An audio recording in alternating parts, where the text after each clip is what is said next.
అర్జునుడి యొక్క గాంధీవం శక్తివంతమైనదా లేక కర్ణుడి యొక్క విజయధనస్సు శక్తివంతమైనదా? ముందుగా ఈ ఆయుధాల యొక్క శక్తి తెలుసుకుందాం. ముందు అర్జునుడి యొక్క గాంధీవం.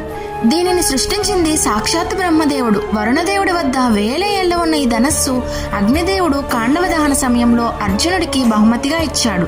గాంధీవం ఒకేసారి వేల బాణాలను సంధించగలదు. దీని నారిని లాగితే వచ్చే శబ్దం పిడుగులు పడినట్లు ఉంటుంది. దీనికి ఎప్పటికీ బాణాలు అయిపోని అక్షయతునీరం తోడవ్వడం వలన అర్జునుడు అజేయుడయ్యాడు. మరి ఇప్పుడు కర్ణుడి యొక్క విజయధనస్సు. దీనిని దేవశిల్పి అయిన విశ్వకర్మ స్వయంగా పరమశివుడు కోసం తయారు చేశాడు. శివుడు దీనితోనే త్రిపురాసుర సంహారం చేశాడు.